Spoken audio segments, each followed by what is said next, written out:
तो एक फॉर्मूला हो गया बेटा ये एक्सचेंज रेशियो का, ठीक है।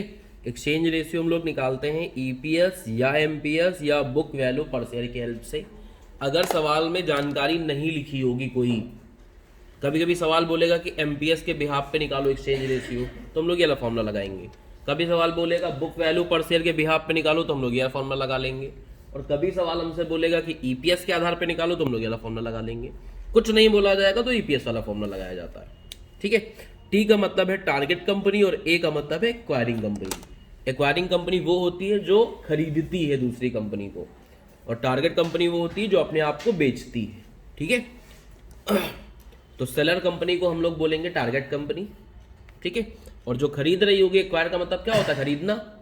एक्वायरिंग कंपनी खरीदार वाली कंपनी जो खरीद रही होगी, बड़ी company, that is acquiring company. तो एक तो बेटा हम लोग निकाल देते हैं एक्सचेंज रेशियो, जिसकी हेल्प लगेगी। दूसरा अर्निंग पर शेयर निकालना तो जानते ही होगे, ठीक है। इसके लिए हम लोग क्या करते थे, अर्निंग लिखते थे, इक्विटी अर्निंग, है ना। इक्विटी अर्निंग को डिवाइड करते थे नंबर ऑफ इक्विटी शेयर से। इसका इस फॉर्मूले का भी यूज लगेगा इस चैप्टर में। एमपीएस का फॉर्मूला भी जानते ही होगे, ईपीएस इंटू पी मल्टीपल, ठीक है। पी रेशियो से मल्टीप्लाई कर देंगे तो एमपीएस आ जाएगा। तो ये सब फॉर्मूले इस चैप्टर में यूज होंगे हमारे।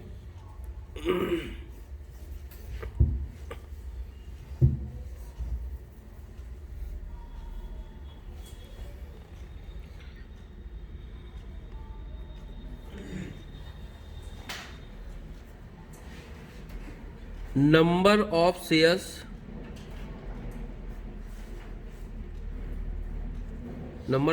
इशूड टू टारगेट कंपनी, ये भी निकालना पड़ेगा। इसका मतलब है कि टारगेट कंपनी को कितने शेयर दिए जाएंगे। इस चैप्टर में हमने पहले ही बताया कि जो कंपनी खरीद रही होगी, मतलब एक्वायरिंग कंपनी टारगेट कंपनी को खरीद रही है, तो टारगेट कंपनी को पैसे नहीं दिए जाएंगे, उसके बदले में इक्विटी शेयर्स दिए जाएंगे। तो सवाल हमसे ये पूछ सकता है कि बताइए एक्वायरिंग कंपनी टारगेट कंपनी को खरीदते समय कितने शेयर अलॉट करेगी, ठीक है। तो कितने शेयर अलॉट करेगी उसका फॉर्मूला है नंबर ऑफ शेयर्स, अभी कितने हैं टारगेट कंपनी के पास, ठीक है। नंबर ऑफ शेयर्स अभी कितने हैं टारगेट करने के बाद, present number of shares target company के, और into exchange ratio. Exchange ratio इसीलिए निकाला ही जाता है कि यहां पे वो आपकी हेल्प कर पाए। एक्सचेंज रेशियो निकालने का पर्पज ही यहीं पे है कि वो यहां पे आपकी हेल्प कर पाए।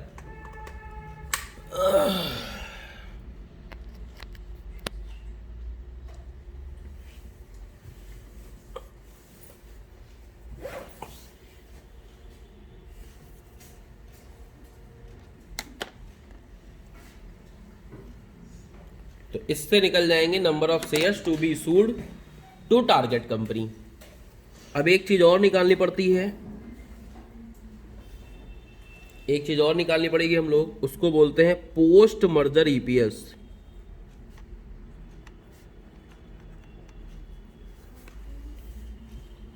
पोस्ट मर्जर का मतलब है कि जब दोनों कंपनी मर्ज हो जाएंगी तो फिर एक ही कंपनी बचेगी एक्वायरिंग। तो पोस्ट मर्जर ईपीएस कभी भी टारगेट कंपनी का नहीं पूछ सकता, क्योंकि टारगेट तो खत्म ही हो जाती है। तो पोस्ट मर्जर के बाद केवल बचती है एक्वायरिंग कंपनी। तो आपसे पूछेगा पोस्ट मर्जर ईपीएस बताओ एक्वायरिंग कंपनी का, दूसरी कंपनी का कहे भी तो निकाल नहीं सकते। तो चाहे पूछे चाहे ना पूछे, पोस्ट मर्जर ईपीएस हमेशा किसका निकालते हैं, एक्वायरिंग कंपनी का। और ये कैसे निकालते हैं, समझो इसका फॉर्मूला है, दोनों कंपनी की अर्निंग ले लोगे, यानी earning of acquiring company, earning of target company, plus एक चीज और होती है that is synergy gain, plus synergy gain divide by number of share of acquiring company plus number of share of target company into exchange ratio. अब देखो बेटा, कुछ writer, अब देखो number of share of target company into exchange ratio करें तो यही हो जाता है। ये चीज जो ब्रैकेट में लिखी वही ये चीज है, number of share issued to target company, है ना, यही चीज ये है। तो ये बताता है कि भाई एक्वायरिंग कंपनी के पास टोटल कितने शेयर हो जाएंगे। ये शेयर पहले से थे और ये शेयर है जो नई कंपनी को इशू किया। मान लो हमारी कंपनी में ऑलरेडी 2 लाख शेयर थे और जो टारगेट कंपनी को हमने खरीदा 50,000 उसको दे दिया, तो टोटल कितने शेयर हो गए, 2.5 लाख, है ना। और 50,000 शेयर कैसे निकालने, इस फॉर्मूले से। तो सवाल में अगर मान लो ये नहीं निकालना है तो डायरेक्टली यहां पुट कर लेंगे। ये सवाल में निकाल चुके हो तो आप ब्रैकेट की जगह पे वाला अमाउंट सीधा लिख सकते हो, ऐसा भी कर सकते हो। तो इससे हमारा पोस्ट मर्जर ईपीएस निकल जाएगा। एमपीएस का फॉर्मूला वही रहेगा। जब आपसे पूछेगा पोस्ट मर्जर एमपीएस निकालो तो हम ईपीएस पोस्ट मर्जर वाला ले लेंगे, सिंपल बात है। तो एमपीएस का फॉर्मूला चेंज नहीं होगा। अगर आपसे कहता है पोस्ट मर्जर निकालो तो हम दोनों को पोस्ट मर्जर लेंगे, प्री मर्जर पूछता है तो दोनों को प्री मर्जर ले लेंगे, फॉर्मूला नहीं चेंज होगा। तो कुल मिला के ये 5-6 फॉर्मूले जो हर सवाल में यूज होंगे उनको हमने पहले लिखवा दिया। इनको नोट कर डालो फटाफट। सिनर्जी गेन, सिनर्जी गेन तो बेटा सिनर्जी गेन क्या होता है समझो इधर। जब 2 कंपनियां आपस में मिलती हैं तो कुछ फायदे होते हैं। फायदे in terms of capital expenditure, ठीक है, फायदे इन टर्म्स ऑफ कोई और बेनिफिट मिल रहा है, ठीक है, तो उनको हम लोग टेक्निकली सिनर्जी गेन बोलते हैं। जैसे कुछ कॉस्ट कटिंग हो जाती है। मान लीजिए सपोज कर लो टेली कम्युनिकेशन कंपनी की बात करें तो अगर मान लो आइडिया और वोडाफोन मिल रही है इस समय, अगर मर्ज हो जाती है तो फिर एक एरिया में उनको एक ही टावर लगाना पड़ेगा। ऐसे वोडाफोन अलग टावर लगा के बैठा है, आइडिया अलग टावर लगा के बैठा है। तो जब दोनों कंपनी मिल जाएंगी तो टावर की एक कॉस्ट बची कि नहीं बची। तो ऐसे करके कुछ कॉस्ट सेविंग हो जाती हैं, उन्हीं को सिनर्जी गेन बोलते हैं। आपस में मिलने का ये फायदा हुआ, वो फायदा यहां जोड़ लिया जाता है। हाँ, अगर गिवन होगा तभी लिखेंगे, नहीं गिवन होगा तो सिनर्जी गेन को निल माना जाता है। या ये चीज परसेंटेज फॉर्म में भी हो सकती है। सवाल में कह सकता है कि सिनर्जी गेन है 20% का, तो पहले इन दोनों को जोड़ेंगे, जो आएगा उसका 20% ऐड करेंगे।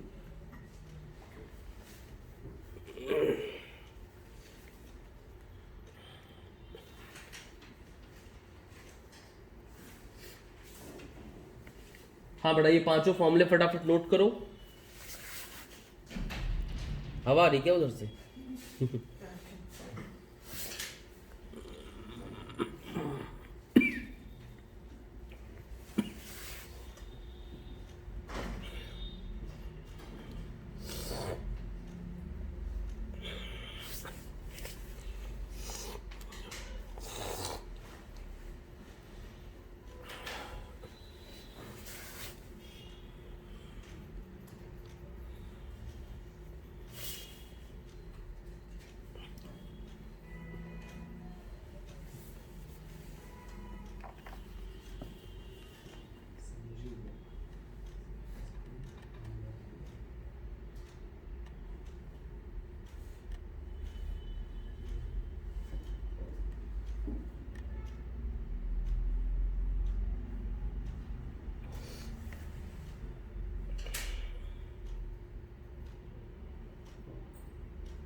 हाँ बेटा, नोट हो गए फॉर्मूले।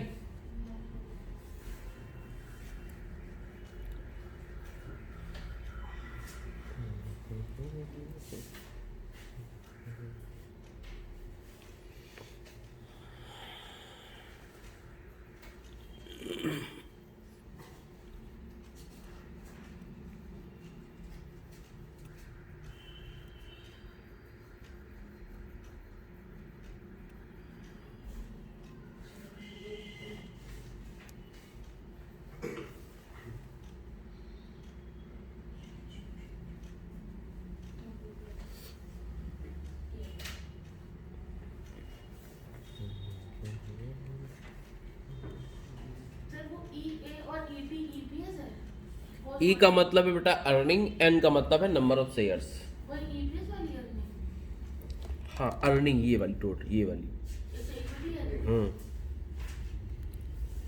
लिखना चाहो तो यहां मीनिंग लिख सकते हो। ई का मतलब हो गया equity earning of acquiring company, ठीक है।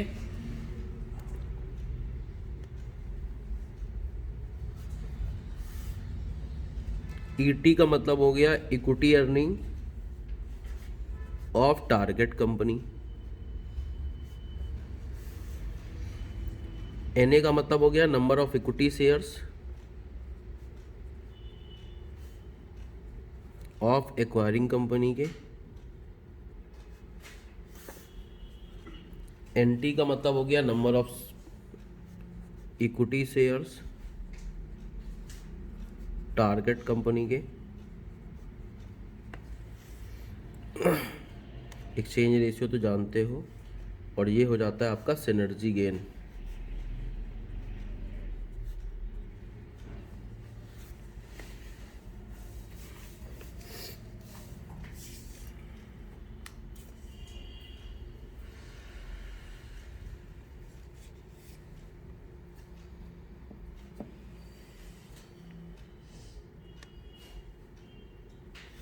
हाँ बेटा।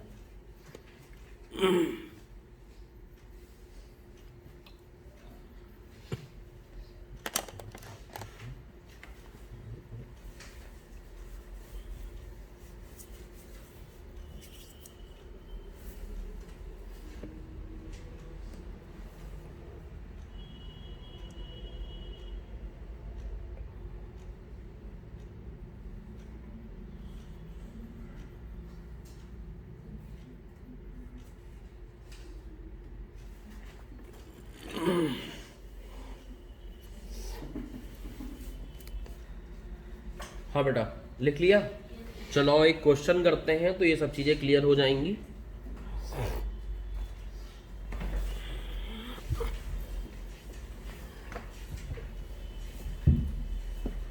इतनी चीजें तो हर सवाल में निकालनी पड़ती हैं, इसलिए इनके फॉर्मूले लिख दिए पहले से। बाकी एक दो चीजें ऐसी भी होती हैं जो किसी किसी सवाल में निकालना पड़ेंगी, तो वहीं पे समझ लेंगे हम लोग।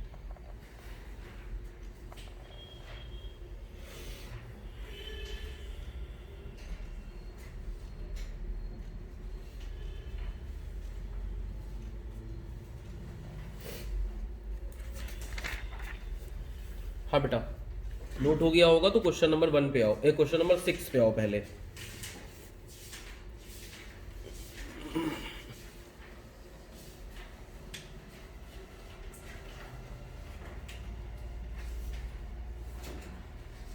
सवाल संख्या 6 पे आना है।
Question number 6। क्वेश्चन नंबर 6 की बात करें तो लिखा हुआ है acquiring company is considering the acquisition of target company in a stock for stock transaction. हमेशा ये होता ही है स्टॉक फॉर स्टॉक ट्रांजैक्शन, चाहे सवाल कहे चाहे ना कहे। टारगेट कंपनी अपने आप को बेचती है, एक्वायरिंग कंपनी खरीदती है, और एक्वायरिंग कंपनी टारगेट कंपनी को उसकी कंपनी पूरी एक्वायर कर लेगी, सारी एसेट लायबिलिटी ले लेगी, उसके बदले में सिर्फ शेयर्स देगी। कभी भी ऐसा नहीं होगा कि पैसा पे करे, ठीक है। तो सिर्फ स्टॉक टू स्टॉक ट्रांजेक्शन चलते हैं। अब इसके अंदर क्या क्या चीजें होंगी समझना है हम लोग को बहुत ही ध्यान से।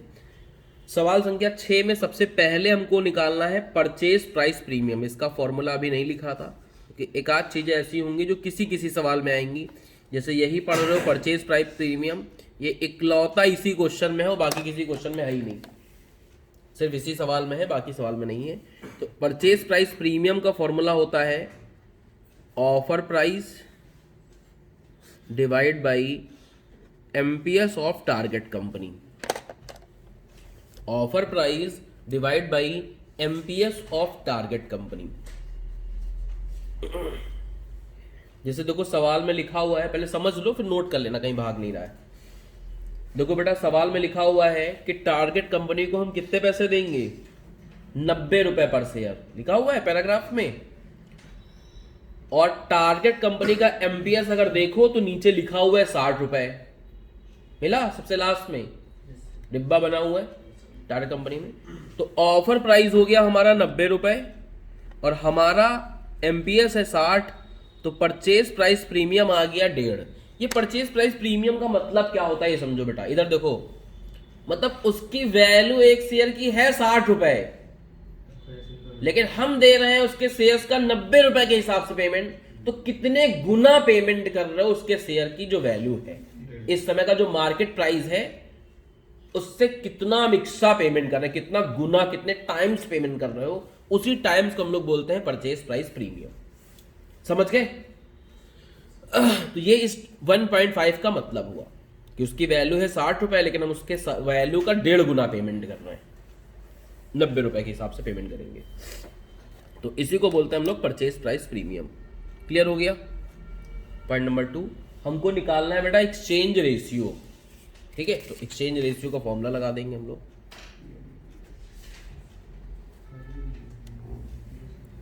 ठीक है, एक्सचेंज रेशियो के वो जो फॉर्मूले हैं वो नॉर्मली तब चलते हैं जब ऑफर प्राइस ना गिवन हो। यहाँ पे आप लिख सकते हो एक्सचेंज रेशियो में 2 फॉर्मूले होते हैं, अगर ऑफर प्राइस गिवन होगा तो ये फॉर्मूले नहीं चलेंगे। ये सिंपल फॉर्मूले हैं जो हर सवाल में काम करेंगे, लेकिन इस सवाल में नहीं काम करेंगे क्योंकि यहाँ ऑफर प्राइस गिवन है। अगर ऑफर प्राइस गिवन होगा तो फिर ऊपर टारगेट कंपनी का ऑफर प्राइस रखा जाता है और नीचे रखा जाता है एक्वायरिंग कंपनी का एमपीएस। ठीक है, तो एक्सचेंज रेशियो में एक नोट लिख लेना यहाँ पे,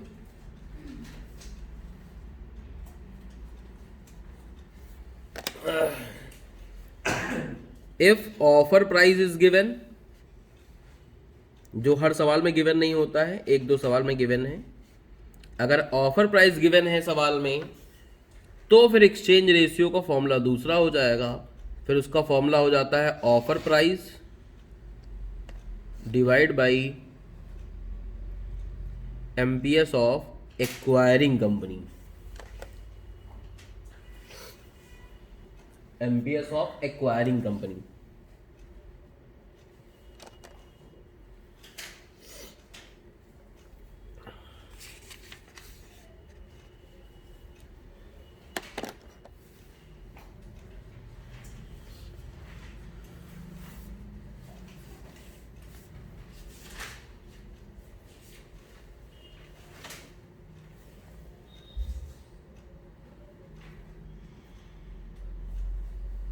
हाँ बेटा लिख लिया, वापस सवाल के अंदर हम लोग आ गए।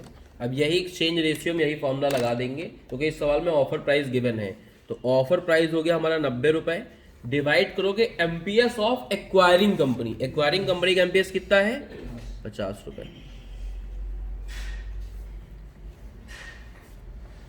देखो बेटा अजम्पशन ये होता है कि अगर सवाल में ये ऑफर प्राइस नहीं गिवन होता है तो हम फिर ये मानते हैं नॉर्मली कि जो उसका मार्केट प्राइस है उसी के हिसाब से पेमेंट करेंगे। ऑफर प्राइस गिवन होता है उसका मतलब ज्यादा पेमेंट करेंगे, इसलिए उस एमपीएस को रिप्लेस कर दिया गया ऑफर प्राइस से। समझ गए? फॉर्मूला यही वाला लगा है, समझ लो एक तरीके से ये वाला एमपीएस वाला, बस जहां ऑफर प्राइस गिवन था तो MPS of target price cut के, टारगेट कंपनी को कट के वहां ऑफर प्राइस आ गया। तो 1.8 रुपीज नहीं होता 1.8, यानी हर एक शेयर के बदले में, टारगेट कंपनी के हर एक शेयर के बदले में हम उसको 1.8 शेयर्स देंगे। ये एक्सचेंज रेशियो का मीनिंग होता है। ठीक है, यानी इसका मीनिंग क्या हुआ हमारा, इसका इंटरप्रिटेशन क्या हुआ, acquiring company issue 1.8 share for every 1 share of target company. Target company के एक शेयर के बदले में एक्वायरिंग कंपनी 1.8 शेयर देगी। ये एक्सचेंज रेशियो का मीनिंग होता है, जो पहले भी समझाया था, फिर से समझा दिया हमने। क्लियर हो गया? तीसरा पॉइंट, तीसरे पॉइंट में क्या निकालना है हम लोग को? Number of new share issued by acquiring company. Acquiring company कितने नए शेयर इशू करेगी टारगेट कंपनी को खरीदने के लिए। तो इसका फॉर्मूला भी लिखवाया था हम लोगों ने, यही है number of new share issued, चाहे आप न्यू यहाँ वर्ड लगा सकते हो, बस वही बात है। Number of new share issued to target company, target company को कितने नए शेयर इशू किए जाएंगे। तो नंबर ऑफ न्यू शेयर का सिंपली फॉर्मूला ही होता है टारगेट कंपनी के अभी कितने शेयर हैं, यानी NT number of shares of target company into exchange ratio. तो टारगेट कंपनी के अभी शेयर्स हैं 20,000 और इनटू एक्सचेंज रेशियो आया है 1.8, यानी 36,000 शेयर हम इशू करेंगे। ठीक है, ये भी पूछ सकता था सवाल में कि अब बताओ एक्वायरिंग कंपनी के कितने शेयर हो जाएंगे टोटल। तो एक्वायरिंग कंपनी के पहले से कितने शेयर थे? एक 10 और 36 और इशू करेगा, यानी अब टोटल हो जाएंगे एक 46। वही एक 46 बताता है ये एक्वायरिंग कंपनी के शेयर, और ये जो मल्टीप्लाई करके अभी आपने निकाला है। तो इसका जब अगर थ्योरेटिकली आंसर लिखते हैं तो ऐसे लिखते हैं earning of both the company, ये हो गया, plus synergy gain divide by total number of share of acquiring company after merger. Total number of share of acquiring company after the merger. तो थ्योरी में लिखोगे तो ऐसे लिखा मिलेगा, उसी चीज को यहां फॉर्मूले में डाल दिया गया है। चौथा पॉइंट, पोस्ट मर्जर ईपीएस निकालना है कंबाइंड फर्म का। पोस्ट मर्जर ईपीएस निकालना है कंबाइंड फर्म का। तो पोस्ट मर्जर ईपीएस का अभी फॉर्मूला लिखवाया था हमने, सिंपल फॉर्मूला है ये। तो फॉर्मूला आपको रट के ही रखना है, हर सवाल में यूज होगा। Earning of acquiring company, earning of target company, synergy gain अगर कोई है तो सवाल में गिवन होगा तो होगा, नहीं होगा तो नहीं होगा, divide by NA number of shares plus NT into exchange ratio. ये ऑलरेडी हम लोग निकाल ही चुके हैं 36,000, तो डायरेक्टली 36,000 पुट कर सकते हैं। तो अर्निंग ऑफ एक्वायरिंग कंपनी है बेटा 2,50,000 सवाल में गिवन है। टारगेट कंपनी का है अर्निंग 72,500, सिनर्जी गेन कुछ नहीं है तो नहीं है, बात खत्म हो गई। Divide by number of share of acquiring company है 1,10,000, और ये चीज तो हम 36,000 ऑलरेडी निकाल चुके हैं। नहीं निकालते तो यहीं लिख देते मल्टीप्लाई करके। तो इसको सॉल्व कर लो, पोस्ट मर्जर ईपीएस आ जाएगा। हाँ बेटा कितना आ गया? 2.21 रुपीज। तो पोस्ट मर्जर ईपीएस आ गया 2.21 रुपीज। क्लियर हो गया? चलो अगला देखो बेटा, अगला पार्ट इसका पांचवा, फिफ्थ, प्री मर्जर ईपीएस निकालना है किसका? एक्वायरिंग कंपनी का। तो प्री मर्जर ईपीएस, प्री का मतलब मर्जर करने से पहले, तो इसमें तो कोई दिक्कत ही नहीं है। जिसका निकालना है, किसका निकालना है हमें ये? तो ईपीएस निकालने का सिंपल फंडा ही होता है earning divide by number of share. जिसका निकालना है उसका लेना है। प्री का मतलब भाई मर्जर नहीं हुआ, पहले की दशा देखो। तो भाई इसका सिंपल फॉर्मूला हो गया, प्री मर्जर हमें क्या देखनी है? इक्विटी अर्निंग देखनी है ना, और नंबर ऑफ शेयर्स देखने हैं, वो भी एक्वायरिंग कंपनी के प्री मर्जर वाले कॉन्सेप्ट, क्योंकि ये हमको निकालना है ऑफ एक्वायरिंग कंपनी। जिसका बोलेगा, हो सकता है दोनों का पूछ लेता, दोनों का निकाल देते हैं हम लोग। तो प्री मर्जर इक्विटी अर्निंग अगर देखो तो भैया 2,50,000 है, और नंबर ऑफ शेयर्स देखो तो 1,10,000 है, 2.27 आ जाएगा। ठीक है, ईपीएस निकालने का सिंपल फॉर्मूला है earning divide by number of share. Post merger बोले तो दोनों को जोड़ के लिख देना, प्री मर्जर बोले तो अपना अपना अलग अलग निकालेंगे, बात खत्म हो गई। समझ गए? तो ये हो गया भाई प्री मर्जर ईपीएस। अगला पॉइंट छठवा, प्री मर्जर पी रेशियो निकालना है। ठीक है, तो पी रेशियो का फॉर्मूला, पी रेशियो का फॉर्मूला बचपन में सीखा ही होगा, वरना इससे बना लो, MPS divide by EPS. Pre merger का निकालना है तो सब कुछ प्री मर्जर वाला रहेगा, सिंपली बात है, एमपीएस डिवाइड बाई ईपीएस। किसका निकालना है पी रेशियो? प्री मर्जर जब कुछ ना बताया तो एक्वायरिंग का ही निकालते हैं जो भी हो, ठीक है। अगर सवाल में ये जानकारी नहीं कि किसका निकालना है तो कुछ भी पूछे आपको एक्वायरिंग का ही निकालना, ऐसे समझो। तो एक्वायरिंग का एमपीएस ले लो और एक्वायरिंग का ईपीएस ले लो प्री मर्जर वाला।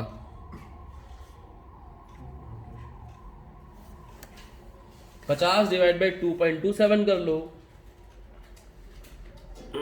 ये 273 के आसपास आ रहा था, और ये अगर एग्जैक्ट रखें तो ये 22 आ रहा है पी रेशियो अप्रॉक्सीमेटली, ठीक है। अप्रॉक्सीमेटली इतना रहा 22। अब अगला देखो बेटा, post merger share price. Share का प्राइस मतलब वही मार्केट प्राइस पर शेयर, ठीक है। तो हमको निकालना है पोस्ट मर्जर एमपीएस, और एमपीएस का फॉर्मूला ही होता है क्या, ईपीएस इनटू पी रेशियो। तो ईपीएस कौन सा रखना है हमें, पोस्ट मर्जर एमपीएस निकालना है, तो ईपीएस भी कौन सा रखना पड़ेगा, पोस्ट मर्जर। और पोस्ट मर्जर ईपीएस हम लोग निकाल चुके हैं 2.21। और पी रेशियो अगर सवाल में कोई जानकारी नहीं है तो ये माना जाता है कि पी रेशियो पोस्ट मर्जर और प्री मर्जर का सेम रहेगा।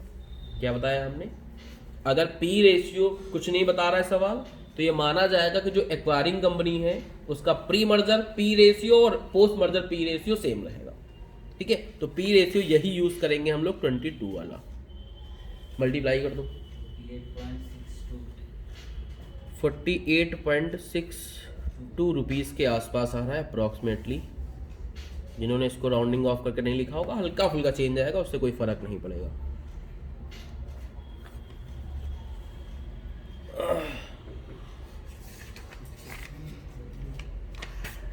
आठवां और लास्ट पार्ट सवाल का बेटा, आठवें में क्या निकालना है, post merger equity ownership distribution. Post merger equity earning equity distribution बताना है कि कितने कितने परसेंट इक्विटी किन किन लोगों के पास है। देखो इसमें कंपनी में अब 2 लोग आ गए हैं, कुछ होंगे share holders of acquiring company, target company खत्म हो गई लेकिन उनके लोग थोड़ी ना खत्म हुए हैं, तो लोग इसमें आ गए हैं। तो देखो बेटा, टोटल नंबर ऑफ शेयर्स, ठीक है, of acquiring company after merger. After merger के बाद कितने शेयर हो गए होंगे उसके पास, 1,10,000 और 36,000 और सूख रही थे, टोटल हो गए 146। ये तो हुए थे, यही है, ये चीज बताता है ये टोटल नंबर ऑफ शेयर। अब 146 में से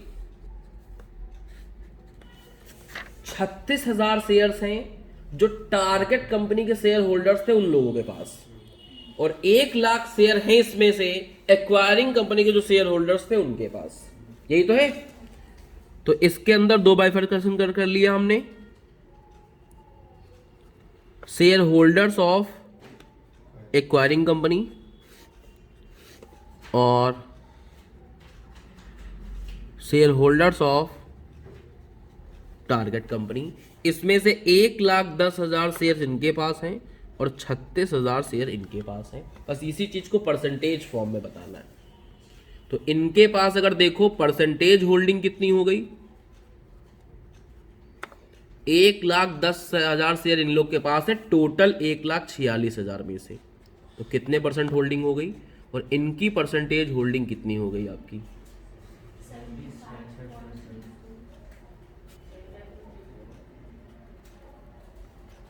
हाँ बेटा 75.34% इनके पास शेयर होल्डिंग है और इन लोगों के पास है 24.66%, ठीक है। इसको डाइल्यूशन भी बोला जाता है टेक्निकल वर्ड में, यानी कंपनी इनकी डाइल्यूट होके अब जो एक्वायरिंग कंपनी के लोग रहे होंगे उनके पास 75% हिस्सेदारी बची है और 25% हिस्सेदारी इनको अपनी कंपनी की उस कंपनी को देनी पड़ गई, ठीक है। इसको इक्विटी डाइल्यूशन भी बोला जाता है टेक्निकल टर्म्स में। जैसे शार्क टैंक देखे होगे तो उसमें बाबा डाइल्यूशन बोलता था, अगर याद होगा कुछ, समझ गए। चलो ठीक है। हाँ बेटा, क्वेश्चन नंबर 7, आर लिमिटेड हमारे पास है एक, और एक है बेटा एस लिमिटेड। आर लिमिटेड यहाँ पे एक्वायरिंग कंपनी है क्योंकि वो खरीदार है, और एस लिमिटेड अपने आप को बेच रही है, दैट इज टारगेट कंपनी। ठीक है, हमें इन दोनों का सबसे पहले निकालना है ईपीएस अभी का, प्रेजेंट का मतलब अभी मर्जर से पहले पहले। और ईपीएस निकालने का सिंपल फंडा होता है भाई, अर्निंग लिख लो, अर्निंग है इनकी 2,50,000 और इनकी अर्निंग है 90,000, और अर्निंग को डिवाइड करना होता है नंबर ऑफ शेयर से। नंबर ऑफ शेयर्स इनके 50,000 हैं और इनके 30,000।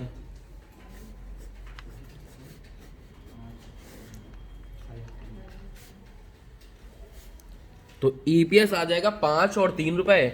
सवाल का पहला पार्ट खत्म। सवाल के दूसरे पार्ट पे आते हैं। सवाल का दूसरा पार्ट कह रहा है, if the propose merger take place what would be the new earning per share of R limited. EPS निकालना है एक्वायरिंग कंपनी का मर्जर के बाद, तो सीधा बोल देते पोस्ट मर्जर ईपीएस निकालो। ठीक है, पोस्ट मर्जर ईपीएस निकालना है। Assuming that merger take place by exchange of equity share and exchange ratio is based on the market price. Market price पे बेस्ड होगा, यानी एमपीएस पे बेस्ड होगा। चाहे आप करंट मार्केट प्राइस बोलो चाहे एमपीएस बोलो, एक ही बात है। तो एक्सचेंज रेशियो सबसे पहले हम लोग को निकालना पड़ेगा, जो एमपीएस पे बेस करके निकाला जाएगा। तो सबसे पहले हमें निकालना पड़ेगा एक्सचेंज रेशियो। अभी फॉर्मूला लिखा था एमपीएस वाला, MPS of target company divide by MPS of acquiring company. Target company का एमपीएस अगर देखो तो कितना है बेटा, 14। एक्वायरिंग कंपनी का देखो तो 21 है, यानी आ गया 2/3। पॉइंट में निकालोगे तो राउंडिंग ऑफ करना पड़ेगा, और राउंडिंग ऑफ करोगे तो फिर आंसर हल्का सा चेंज आएगा। इससे अच्छा फ्रैक्शन में ही पड़ा रहने दो। एक्सचेंज रेशियो क्लियर हो गया। अब एक्सचेंज रेशियो के हिसाब से हम लोग निकाल सकते हैं बेटा पोस्ट मर्जर ईपीएस। फॉर्मूला क्या था, दोनों की अर्निंग, सिनर्जी गेन तो है नहीं, सवाल में होता है तो बताता है, अदरवाइज नहीं होता है। Number of acquiring company, number of target company और इनटू एक्सचेंज रेशियो। तो अर्निंग इसकी है भाई 2,50,000, इसकी अर्निंग है 90,000। सिनर्जी गेन कुछ है नहीं। इनके नंबर ऑफ शेयर्स 50,000 हैं, इनके नंबर ऑफ शेयर्स अभी 30,000 हैं, लेकिन एक्सचेंज रेशियो से मल्टीप्लाई कर देंगे तो आएगा 20,000। 50 और 20 70, और ऊपर वाला हो गया 340। 340 डिवाइड बाई 70 कर लो, आंसर आ जाएगा आपका 4.86 रुपीज। ठीक है, तो इससे सवाल का भाई सेकंड पार्ट हो गया है। सवाल के तीसरे पार्ट में क्या बोला गया देखो, what should be the exchange ratio if S limited want to ensure the same earning to member as the before merger took place. क्या कहना चाह रहा है समझो, कह रहा भाई एक्सचेंज रेशियो क्या रखें जिससे एस लिमिटेड का मतलब टारगेट कंपनी, टारगेट कंपनी का जो ईपीएस है 3 रुपए, वही ईपीएस मिले इन लोग को। ठीक है, जब पोस्ट मर्जर हो जाए तो एक शेयर के बदले में वही ईपीएस मिले। ठीक है, what should be the exchange ratio if S limited want to ensure the same earning to member as before merger took place. ठीक है, तो सेम अर्निंग चाहिए तो बताना है भाई कि क्या रखें। अब सेम अर्निंग यहां पे इन्होंने एस लिमिटेड इंश्योर कर दिया है, आर लिमिटेड होना चाहिए।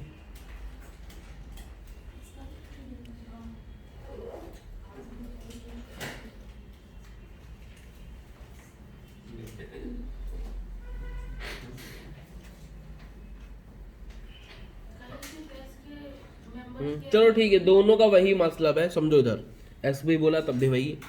देखो अगर सेम अर्निंग चाहिए होती है तो सिंपल फंडा होता है, इसका आंसर डायरेक्टली भी दे सकते हैं।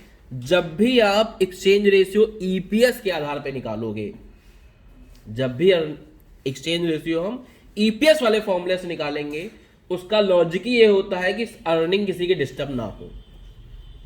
ठीक है, जब भी आप एक्सचेंज रेशियो ईपीएस वाले फॉर्मूले से निकालोगे तो हमेशा ऐसा पाया जाएगा कि दोनों की जो अर्निंग पर शेयर है उनमें कोई चेंज नहीं आएगा, अगर उस एक्सचेंज रेशियो से एक्सचेंज करते हैं तो। ठीक है, तो यहां पे वही नोट लिख देंगे डायरेक्टली हम लोग, if exchange ratio will calculated on the basis of EPS, both company will receive same EPS as pre-merger। देखो सेम ईपीएस का मतलब ये नहीं कि दोनों का ईपीएस बराबर बराबर आएगा, सेम का मतलब है कि जो ये पहले कमा रहे थे वही कमाएंगे अब भी पर शेयर, ठीक है। टोटल दोनों की अर्निंग में कोई भेदभाव नहीं होगा, ठीक है। टोटल अर्निंग क्या होगी, सेम अर्निंग होगी, या ईपीएस को हटा के हम सेम अर्निंग कर देते हैं वरना ईपीएस में कंफ्यूज हो जाओगे। तो सेम अर्निंग होगी जो ईपीएस से पहले हो रही थी, चेक भी कर लेंगे हम लोग। तो एक्सचेंज रेशियो निकाल दो पहले, इससे एक्सचेंज रेशियो निकाल लेंगे ईपीएस के आधार पे, EPS of target company divide by EPS of acquiring company. Target company का ईपीएस देखो तो 3 है, ठीक है, और ये है भैया 5, डिवाइड कर दे तो 0.6। अगर इस 0.6 के हिसाब से एक्सचेंज रेशियो हो, इस हिसाब से शेयर्स दिए जाए, तो दोनों की अर्निंग वही होगी जो अभी हो रही थी, 2,90,000। ना मानो तो देख लो, क्योंकि अगर अब हम लोग इसको चेक करके दिखा रहे हैं आपको, चेकिंग या आंसर का पार्ट नहीं, लेकिन सिर्फ समझने का पार्ट है।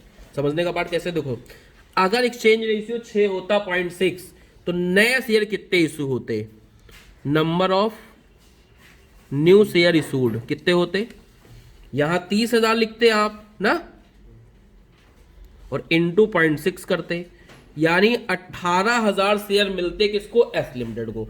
Number of new share issued to S limited, यानी प्रैक्टिकली इनके पास 85,000 शेयर रह जाते और इनके पास कितने रहते, 18,000 रुपए, ठीक है।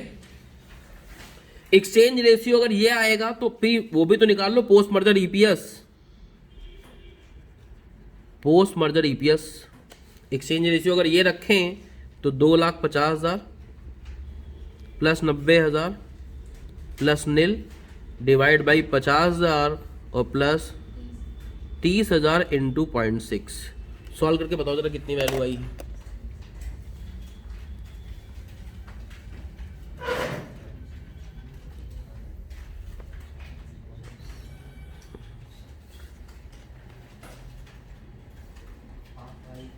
₹5 आई। अब देखो बेटा, यानी अब जब मर्ज हो गई कंपनी तो इन लोग को 5-5 रुपए पर शेयर का अर्निंग होगी। तो इनके पास 18,000 शेयर है और उनके पास है 50,000 शेयर। पोस्ट मर्जर अर्निंग दोनों कंपनी की निकाल लेंगे हम लोग, आर लिमिटेड की भी निकाल लो और एस लिमिटेड की निकाल लो। मर्जर होने के बाद आर लिमिटेड के पास बचे हैं 50,000 शेयर और एस लिमिटेड को मिले हैं 18,000 शेयर। और मर्जर होने के बाद दोनों की अर्निंग किस रेशियो से होगी, आपकी 5 रुपए के हिसाब से होगी। 5 से मल्टीप्लाई कर दो, इनकी अर्निंग होगी 2.5 लाख और इनकी अर्निंग होगी 90,000। देखो प्रूफ हो गया है,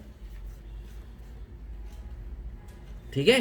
तो जब कभी भी ये कॉन्सेप्ट बन रहा है, जब कभी भी ईपीएस के थ्रू आप एक्सचेंज रेशियो निकालोगे और अगर उस एक्सचेंज रेशियो के हिसाब से डीलिंग हुई होगी तो दोनों की अर्निंग पे कोई प्रभाव नहीं पड़ेगा। इसकी अर्निंग तो बदली नहीं है, 5 रुपए पर शेयर थी, 5 रुपए अब भी है, पुरानी नहीं।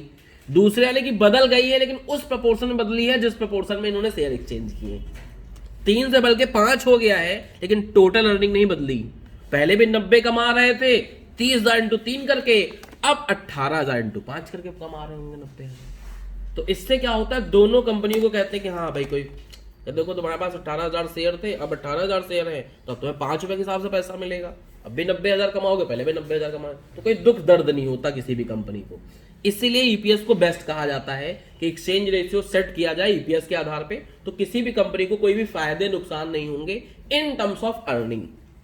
बाकी जब दोनों कंपनी मिल जाएंगी, व्यवसाय को बड़ा करेंगी, स्केल करेंगी, तो ज्यादा फायदा होगा, दोनों का ज्यादा फायदा होगा। लेकिन नुकसान उस समय नहीं दिखाई पड़ेगा जिस समय आप दोनों मर्ज हो रहे होंगे। समझ गए? चलो।